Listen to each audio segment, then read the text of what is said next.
going. Julie, would you open our time with prayer? Thanks. Heavenly Father, thank you for bringing us together again.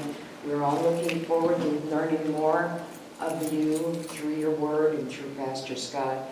Please bless this time we have together, make it fruitful, and let us leave here feeling and knowing more about you, Lord Jesus. In your name, amen. Amen. Okay. Now tonight, not to start things on a sour note, but what we're going to look at may or may not excite you. Sometimes you get to certain sections of Scripture that, some are, they're just incredible narratives, like, the story of Samson or something. And we were looking at, if you remember last week, the building of the temple and how long that took. And it was completed, and it took 7.5 years. Well, Solomon now transfers the focus from God's house to the building of his own house and to some other buildings that are going to be important for, let's say, the government. So he built the White House for God, and now he's going to build the capital of Jerusalem. Now he's got his own quarters he's going to build, but the first most important house, which was the correct thing, the order to do things in, was to build a house for God, the temple.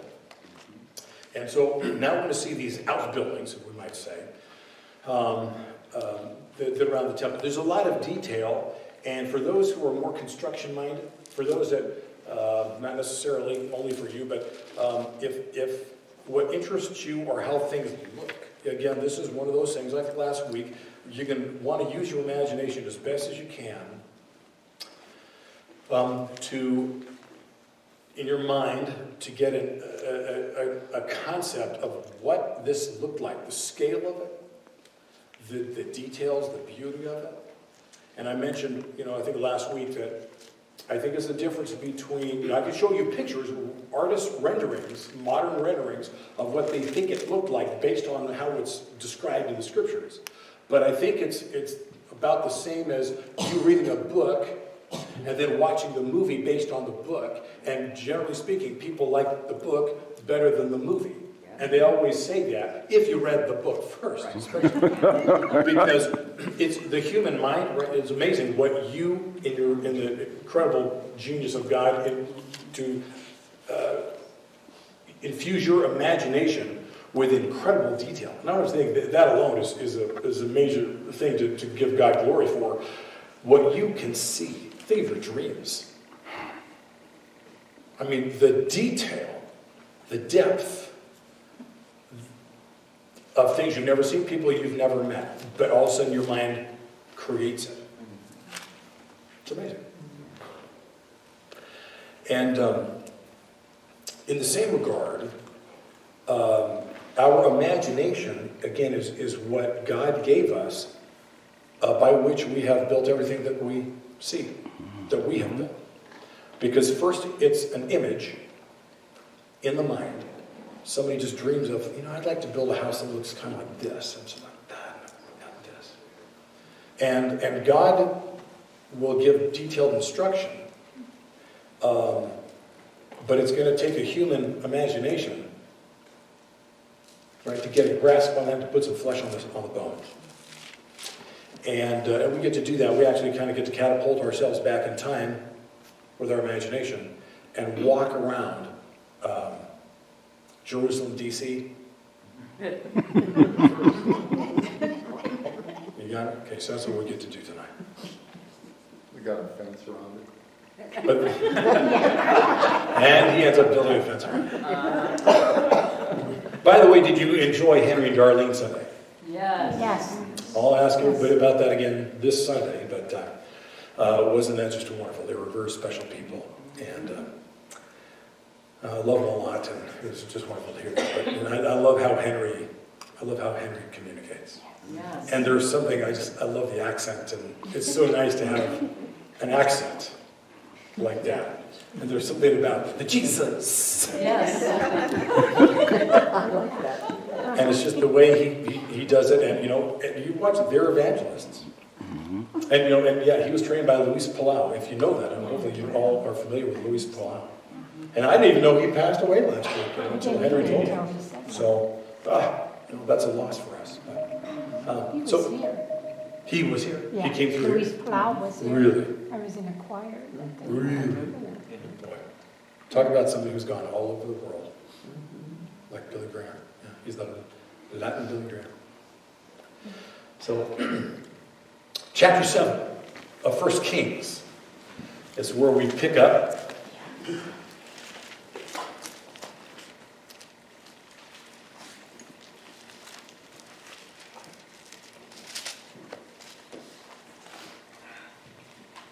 And so the very end of chapter 6, it says right here, in the 4th year, the foundation of the house of the Lord was laid. The 4th year of Solomon's reign. In the 11th year of his reign, in the month of Bul, the 8th month, the house was finished.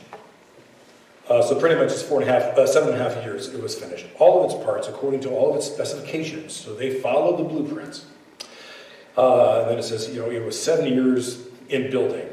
Chapter 7, verse 1. Solomon was building his own house 13 years, and he finished his entire house. So it just tells you at the beginning here, he spent 13 years on his house. Now, when you hear that, what comes to your mind? Fire that contractor. Yeah, no, fire that contract. Now, I do want to remind you, there was no electricity, no skill saws, no table saws, no power drills. No rock saws. No rock saws. Not that we know of. I mean, things might have taken a little more time. And the craftsmanship, there's a lot of attention to detail. And, it takes a long time, to paint a beautiful mural than to just frame a wooden wall, put it up. I mean, to paint on it now takes time.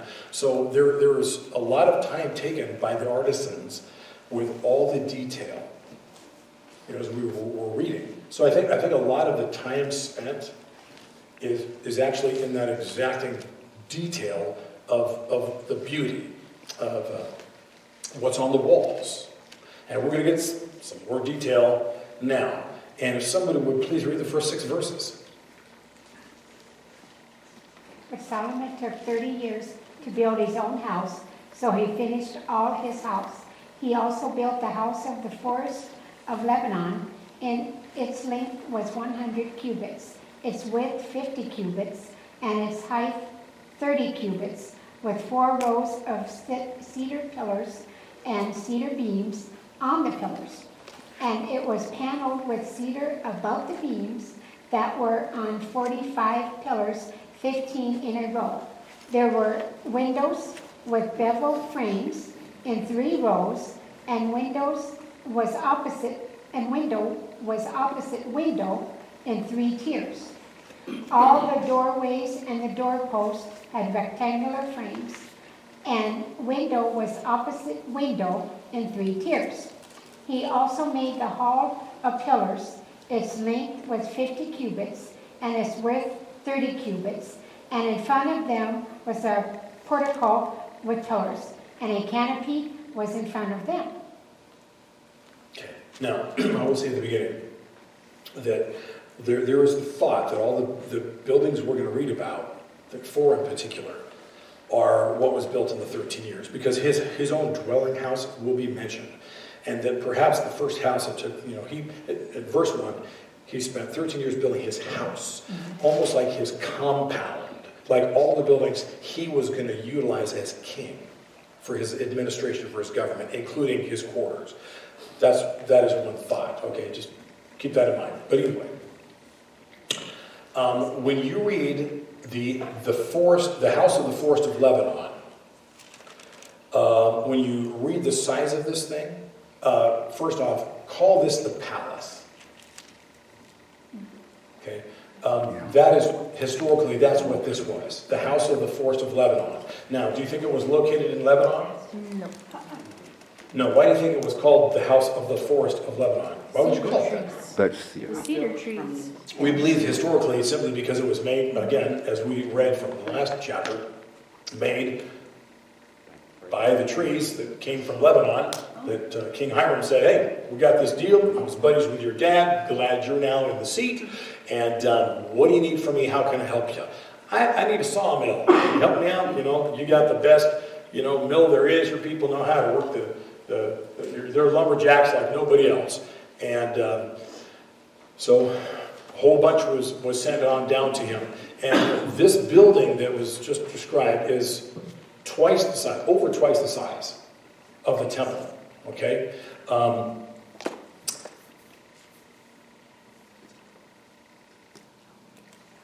It measured 150 feet by 75. Remember that the temple was 90 by 45.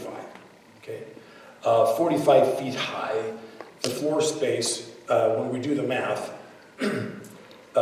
when they talk about cubits, when we put that in our units of measurement, I'm telling you the floor space was 11,250 square feet. Okay? 4 times the square feet of the temple floor. The temple floor in our units of measurement, 2,700 square feet. So it's a palace. Big. U.S. Capitol is bigger than the White House, by far. The palace, we're going to find out in chapter 10 and also in Isaiah chapter 22, primarily served as an armory. Okay? That's where they stored the guns and the gunpowder, so to speak. Okay? And next to it, there is this colonnade, this covered walkway that surrounds this patio, and there's this front porch, this portico, that has a roof and some supporting pillars. And I don't know if that gives you an idea of what this thing is, how big it was. But there you go. It's verses 7 to 11, if somebody could read those now. He built the throne hall, the hall of justice, where he was to judge, and he covered it with cedar from floor to ceiling. And the palace in which he was to live, set farther back, was similar in design. Solomon also made a palace like this hall for Pharaoh's daughter, whom he had married.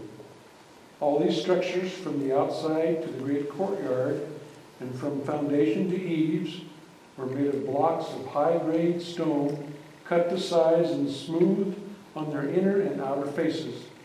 The foundations were laid with large stones of good quality, some measuring 10 cubits and some 8. Above were high-grade stones, cut to size, and cedar beams. Solomon's throne hall. This is where his throne is. I want you to just imagine this thing. It's called the what? It's his throne hall, but there was a name for it. Also justice. The Hall of Justice. Do we use that term for buildings in our country? What's the Hall of Justice? Guess where we got that name? It's from here. So that's why we name, our Supreme Court, and sometimes, in other courts, court buildings, we call it the Hall of Justice. Well, that's because that's what it was called in the scriptures in Solomon's day. Quite literally, that's where we get our name for it. And it's attached to the palace of the Forest of Lebanon. And so will be his own residence. That's going to be something we'll look at a little more. But there is a separate residence for Pharaoh's daughter. Did you notice? Because who's Pharaoh's daughter now?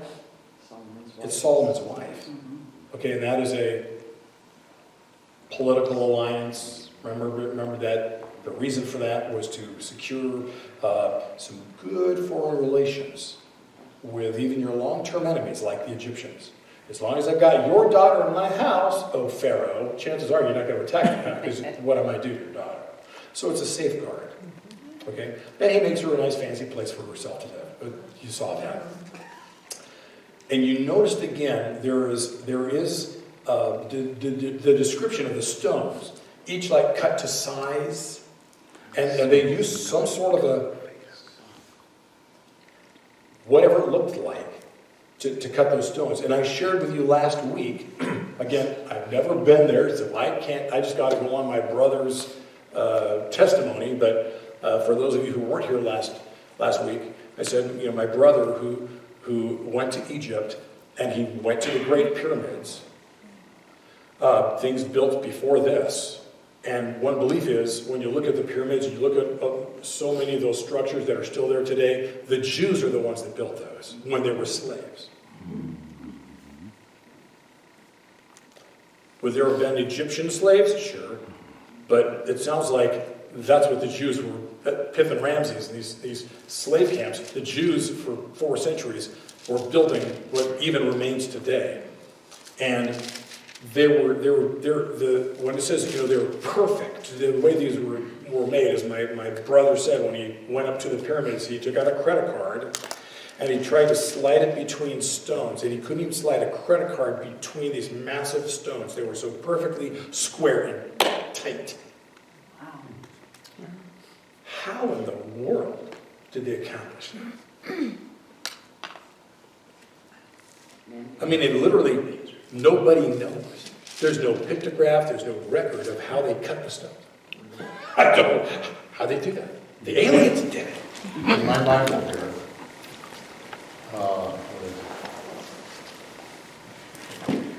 says the pinkish white limestone of Palestine is easily cut when originally quarried, but gradually hardens with exposure. Get rid of it. So, that's good. So when originally quarried, it's soft. In the Temple Mount also, the Wailing Wall, Okay. they're like that too. There's no space behind them. And also there's a border around it too, where it's kind of a facing, and you can tell which stones are the original ones because it's got that border around each stone. Because you've been there. Okay, and what do you mean? What's the border around each It's stone? kind of a beveled type, kind of, it's beveled, instead of coming up square, Yeah. it bevels off about that wide, Got it. all the way around the face of the stone. And those are the originals. Yeah. And they built Gosh. they dug a tunnel, I'm not sure when, but it was going north along the Wailing Wall, underneath all the stuff that's been built over the centuries. And this is on the base of the Temple Mount. And those stones keep on going all the way down there. And those are, according to Christian, is from Solomon's time. Right. Anybody want to go to Israel? Poor Dale's still waiting for them to lift the quarantine. You've been waiting for so long. He's got his tickets ready to go. One day maybe they'll let you go. Take us with you. Huh? Take us with you. Let's all go. Yeah. Someday. That will just wait till Jesus comes back. Yeah. All right. Let's look at, let's go, how about 12 to 14, somebody? The great court was enclosed with 3 rows of hewn stones and a row of cedar beams. So were the inner court of the house of the Lord and the vestibule of the temple. Now King Solomon sent and brought Huram from Tyre. He was the son of a widow from the tribe of Naphtali, and his father was a man of Tyre. Let me pause you there right there for a moment. This is not King Hiram of Tyre. Okay? Because there's King Hiram from the last chapter from Tyre. This guy's from Tyre, has the same name, also could be Huram, which is just another spelling some of your versions may say. Otherwise, yours might say Hiram. And that could be confused. Not the king. This is not the king. Okay, sorry. Keep going back. And his father was a man of Tyre, a bronze worker.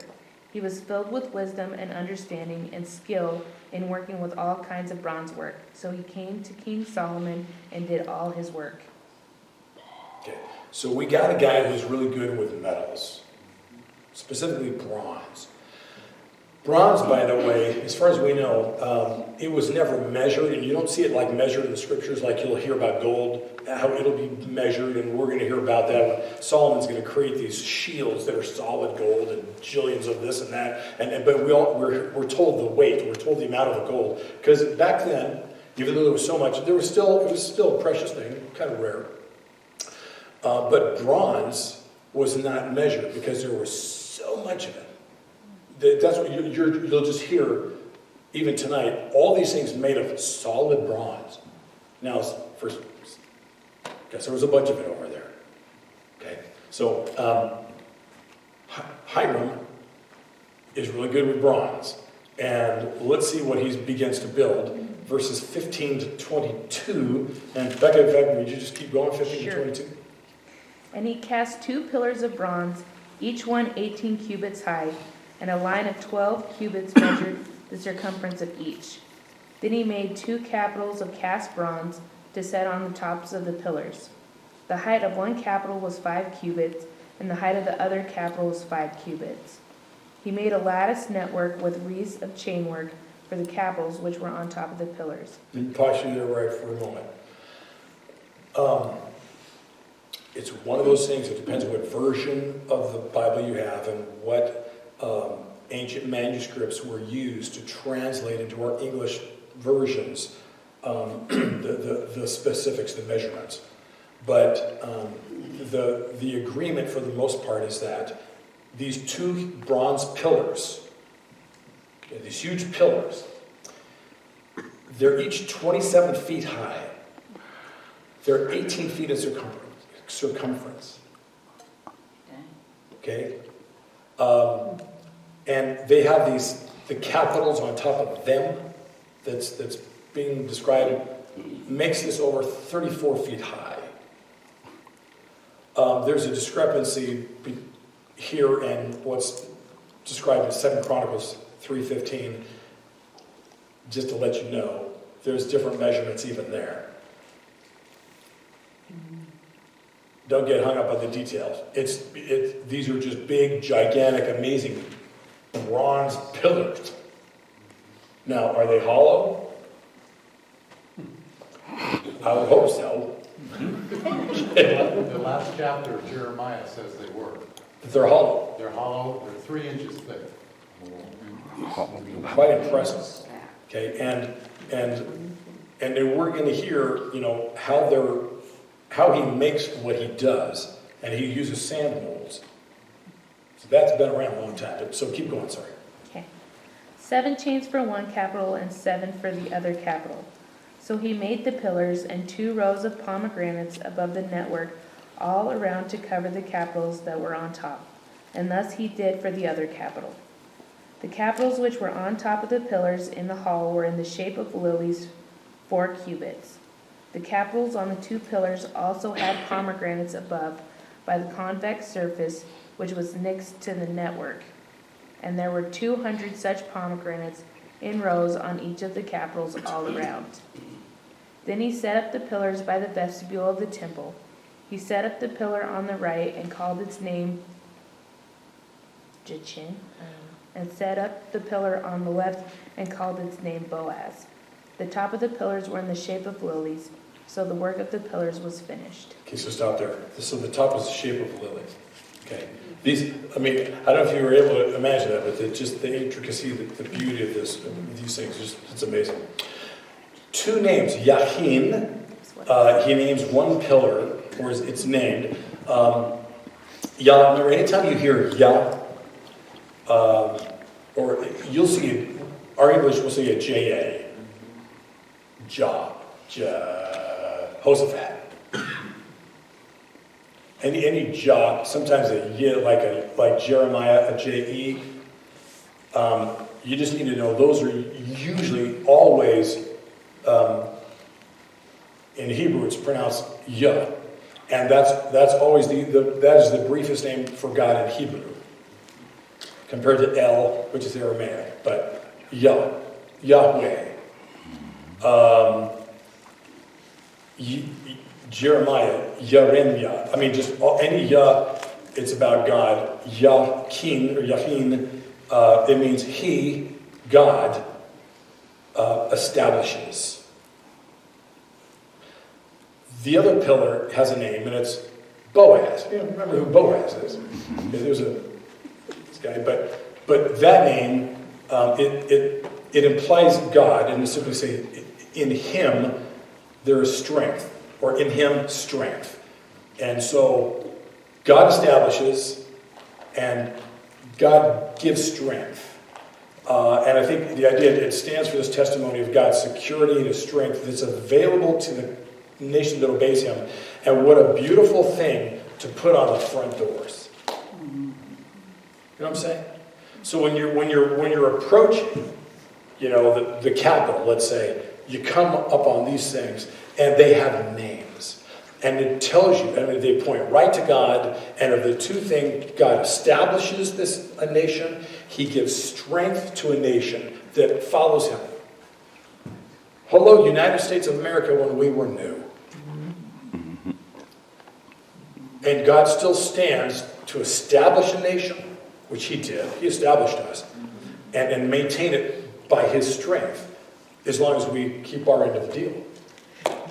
And God is long-suffering, as you know, and for some reason, he's very patient. Even when we don't keep our end of the deal, he'll wait a long time before even removing that strength, because he knows our nature, and he knows that sometimes it takes a long time for us to turn around and repent. And he looks forward to the day that we do, and he sees the day we do. He knows it's coming, but he knows, we're going to pay. Sin will deliver its own consequences. It is its own teacher of a nation, right? Are we not learning stuff in America? Yeah. Maybe people after, during this Biden administration, if there's America afterwards, we will have learned some lessons of what we will not allow to happen again.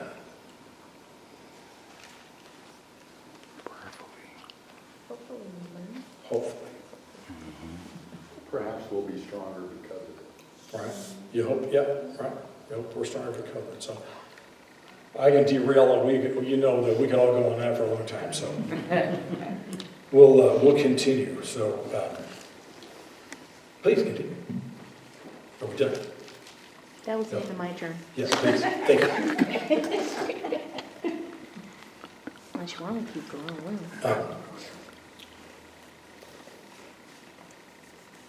And I had you go to 22. 2.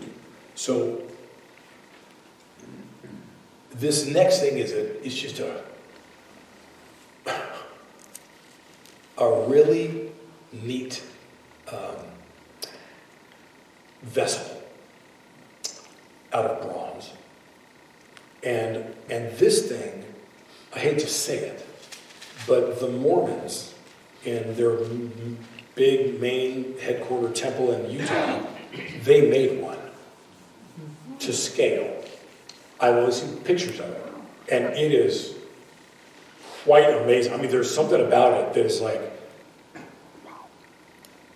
wow. There is just this thing about it, and I think when you look at it, it's almost I see why the Mormons would want to put it in their temple. There's this impressiveness to it, and there's something ethereal to it, and almost a divine origin of it. Not of that copy of it, but I'm just saying when you Google it, Google this thing in the Mormon temple, and that will really give you an idea of what this looks like. But here we go. Somebody please read 23 to 26. It's called The Sea. Then Huram cast a great round basin 15 feet across from rim to rim, called the Sea. It was 7.5 feet deep and about 45 feet in circumference. It was circled just below its rim by 2 rows of decorative gourds. There were about 6 gourds per foot all the way around, and they were cast as part of the basin. The sea was placed on a base of 12 bronze oxen, all facing outward. 3 faced north, 3 faced west, 3 faced south, and 3 faced east. And the sea rested on them. The walls of the sea were about 3 inches thick, and its rim flared out like a cup and resembled a water lily blossom. It could hold about 11,000 gallons of water. Bingo. What version do you have? This is a interesting Bible. It's a men's Bible that I picked up. It's got a lot of Okay. What translation is it? It is good because that did the conversions into our Yeah. our New measurement. Living, it's a New Living, that's what I thought, yeah. New Living, okay, because those are our measurements. Okay, that's really good. So this thing's 15 feet across, 7.5 feet high.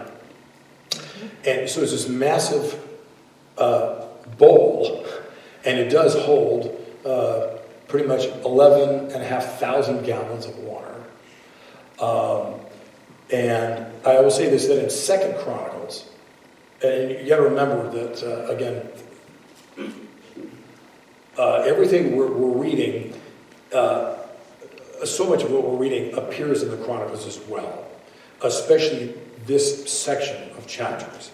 And it's quite specific because it is the building of Jerusalem for the first time. It is the temple for the first time. And when the dedication of it comes, I mean, it's almost verbatim what we see in the Chronicles, because 1 Chronicles was written after this, and the author of 1 and 2 Chronicles, that we believe is Ezra. The Ezra, Nehemiah Ezra, that he took the scroll that already existed of the kings and included these things in his record, because he became the historian, the Jewish historian in his day, and he took it upon himself to literally tell the story from creation to the moment he was alive. And just it's a synopsis. But I remind you, if you want to read the Old Testament in the abbreviation version, what do they call that thing? The yellow book. Abridged. That's the yellow book with Oh, Cliff Notes. Cliff Notes. Yeah. You read 1 and 2 Chronicles. That is the overview of the entire Old Testament. This amazing bronze bath thing. Did you hear about the bulls? So the bulls aren't. It's not this perfect circle of bulls, and they're like this, but it's 3 are shoulder to shoulder, and there's 3. They're all facing this way, and then 3 this way, 3 this way, 3 that way. Quite impressive. How strong does this thing have to be to hold that much? How much weight is 11,500 gallons of water? 8 pounds per gallon. 8 pounds. So this is filled with water? And it's filled with water. 2 Chronicles, as it tells the story, it says the thing actually can hold 17,500. But they only filled it to the 11,500 mark. Got it? So it can hold more, but the requirement was 2 here. So it's not up, there's no water tension like you've filled your coffee cup to the top and it's spilling over. It's lower at that fill line. Don't fill past here line. All right. See, my version says cast metal. Is it same as bronze or different? It's supposed to be bronze. But, So what did they use it for? to take a bath. Really? No. Grow fish? No? Okay. So it's literally served as the reservoir for the temple courtyard. There's various things that you would want water for on hand. They used water in ceremonies. They used it for cleansing themselves, worshipers. We're not given a lot of detail outside of this is this reservoir of water that they need to have. And again, I want to remind you, there was ancient aquifers back then. There's waterways. There are things that will channel water, but for the most part, you're picking it up in a bucket, let's say, and you're walking it to wherever you are, your home. There are no faucets. The detail that's given is because I want to remind you, there were no cameras back then. There's no video camera, there's no still photography. So the author is trying to tell us, he's trying to describe something that I think is impossible to perfectly describe outside of saying there's these rows of pomegranates, 60 of them, and then the top looked like this, and we're trying to get the information. Otherwise, we just have a photo, I'm sure, included. You know? See figure 8. Yeah, see, figure 8. Yeah. So if we keep going, 27 to 40. Hiram also made 10 bronze water carts, each 6 feet long, 6 feet wide, and 4.5 feet tall. They were constructed with side panels braced with crossbars. Both the panels and the crossbars were decorated with carved lions, oxen, and cherubim. Above and below the lions and the oxen were wreath decorations. Each of these carts had 4 bronze wheels and bronze axles. They were supporting posts for the 4 bronze basins at the corners of the carts. These supports were decorated on each side with carvings of wreaths. The top of each cart had a rounded frame for the basin. It projected 1.5 feet above the cart's top, like a rounded pedestal, and its opening was 2.5 feet across. It was decorated on the outside with carvings of wreaths. The panels of the carts were square, not round.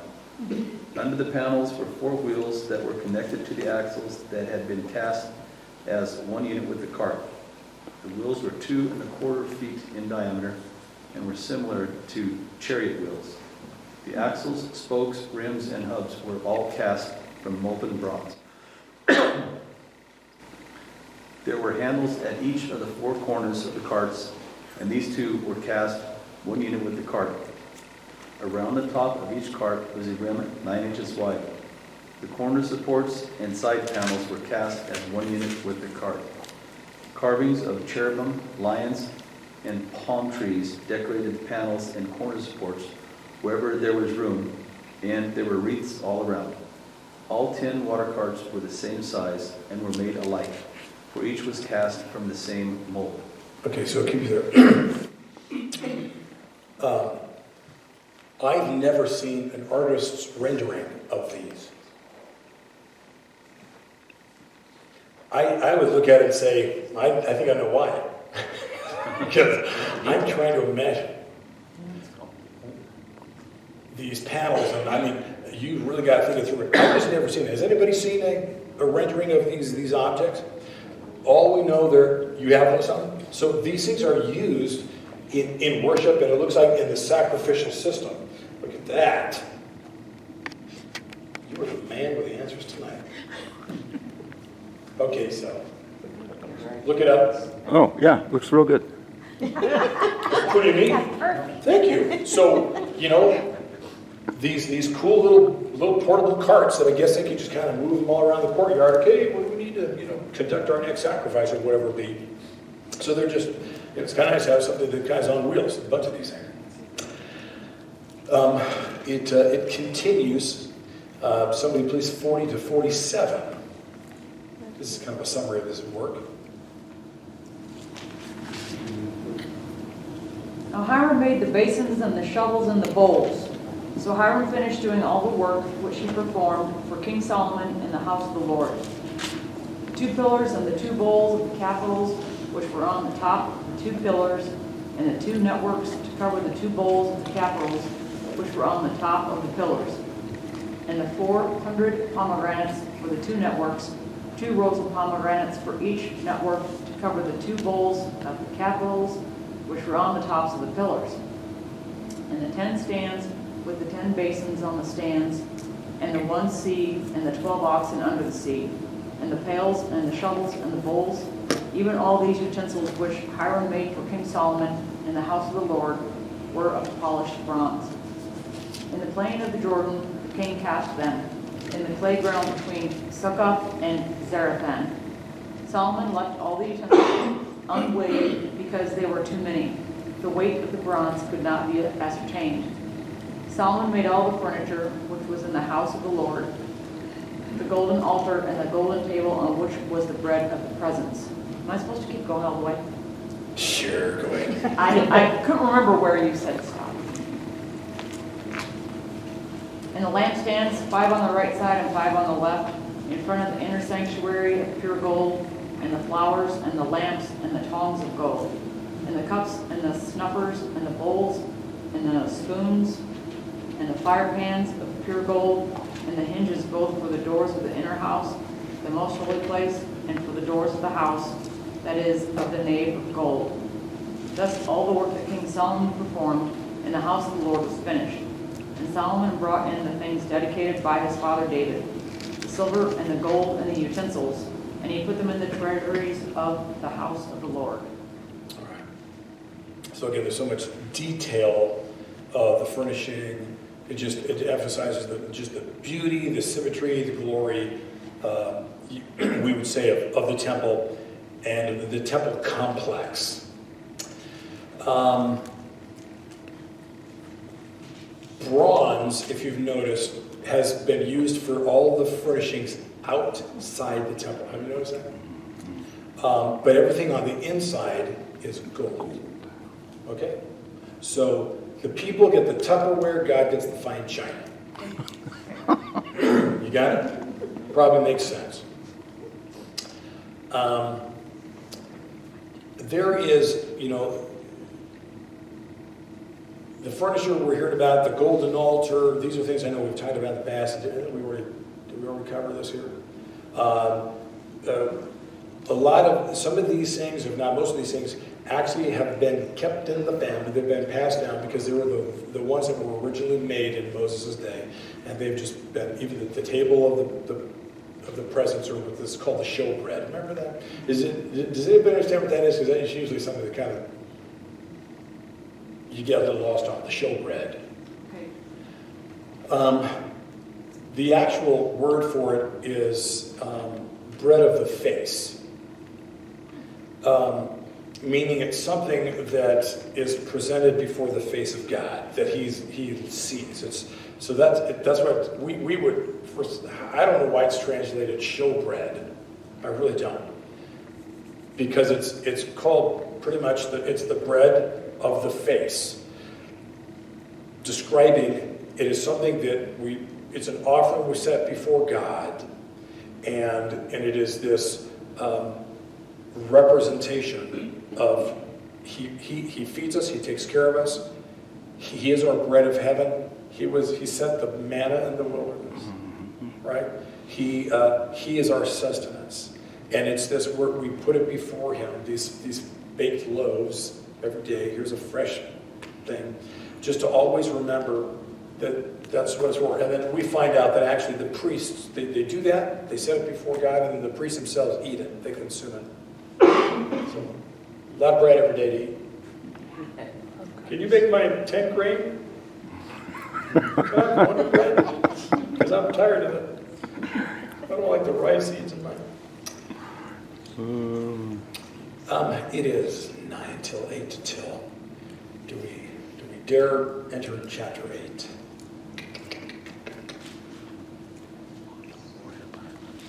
Let's jump in a little bit.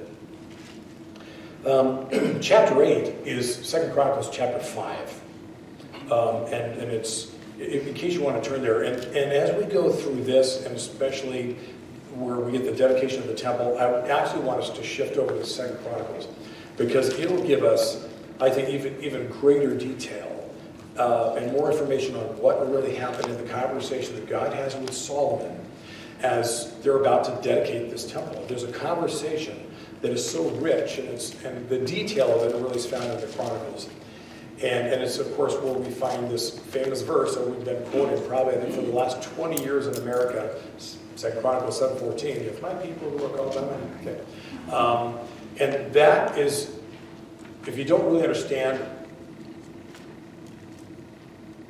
why that is there and the context of that verse that we quote all the time, you're going to find out when we get there within a couple weeks. And it is so rich. And I hope it will take on new life for you, because I'm a little burned out on the verse, because everybody uses it. Don't misunderstand me. When I say burned out on the verse, it's just people use it all the time, and all of a sudden as they say it, it's just kind of rolled off their lips. Okay, if my people who are called by my name humble themselves, seek my face, turn from the wicked ways, then I will hear from heaven, heal their land. Okay.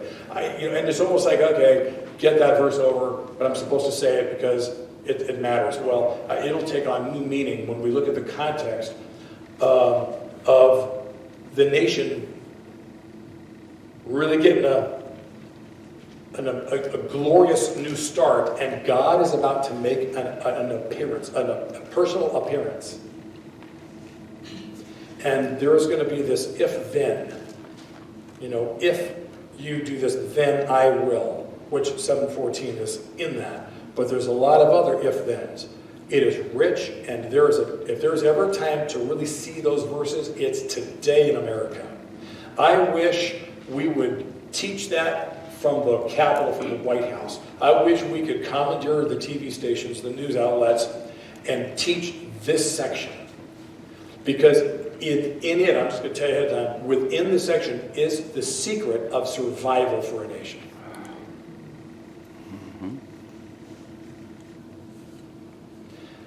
Because God says so. And we're going to listen to God say, if then. And he don't compromise. It's like, this is how it's going to be. But there's a lot of grace in it. And there's a testing in it. I'm almost going into it. Okay? But Solomon's going to do the thing that Abraham did. When God said, okay, I need to square with you about something. I've got to go into judgment over here with this, Sodom and Gomorrah. And Abraham goes, but what if there's some good people? What if there's 50? Remember that whole conversation? Solomon is going to learn for himself and for the nation, and if we're smart, we'll learn from that, how God works with a nation. He did the math. It's like he did the footwork.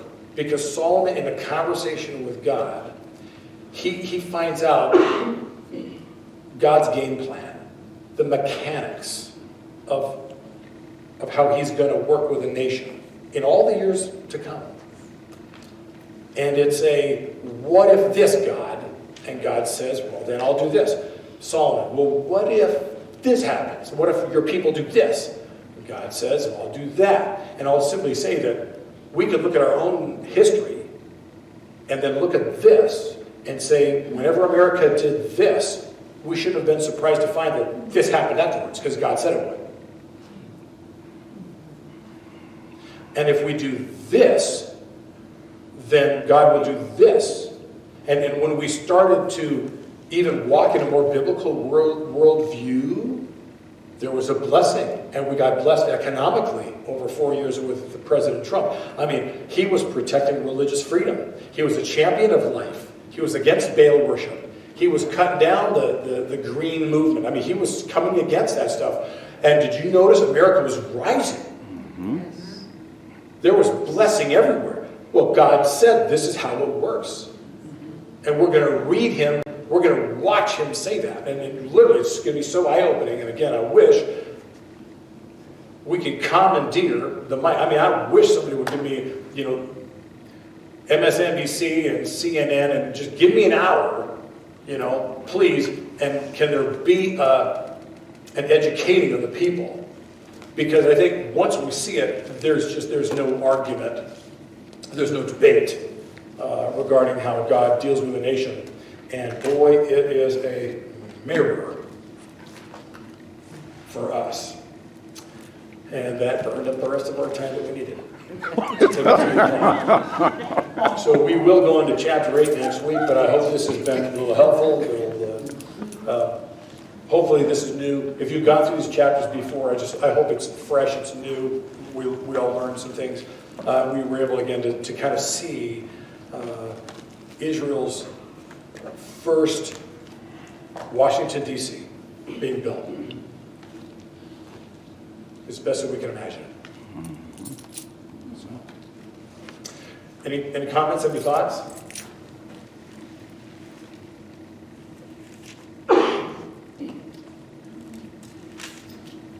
To me, it has seemed like, I've never really counted all of them, but to me it has seemed like whenever God says, if you do this, I'll do this, the blessings are a certain length. But then many times he follows that up with, if you don't do this, and I will do this. And it seems like a lot of times those curses are many more verses than the blessings. Yes. Because the blessings are so simple It's so straightforward and so easy. The path is straight. But once you get off the path, everything goes wrong. Even the little things you didn't even think about. And the way he expresses that is always amazing. Marvelous, right? Yeah. The fallout for disobedience is so far-reaching. It is so broad. Yeah, like you were saying, which is, I'm sure, yes, why God has give even more page time to the repercussions of disobedience than the results, the blessings of obedience. Thank you. Great reminder there. All right. Anything else? Well, again, thank you for giving your night. All right. Well, with that, we will pray and be gone. Bruce, would you close our time? Oh, Father, thank you for this break in the middle of the work week to just settle down and focus on you. Dig into your word, grow in our knowledge. Father, use our brains to just kind of imagine what this all looked like in the artistry that was involved, the talents, and Father, but the true meaning of what they were building. And as we move forward through the remainder of the week, we just pray that you'll be with us, that you'll guide our steps. Pray that you'll bring about many opportunities for us to share your love. And that as we encounter people, they'll see you in our eyes. Just pray your blessing on our evening. Safe travels for everyone home. All gathered again together on Sunday. In your name. Amen. Amen. Thank you, Bruce. Thank you, everybody.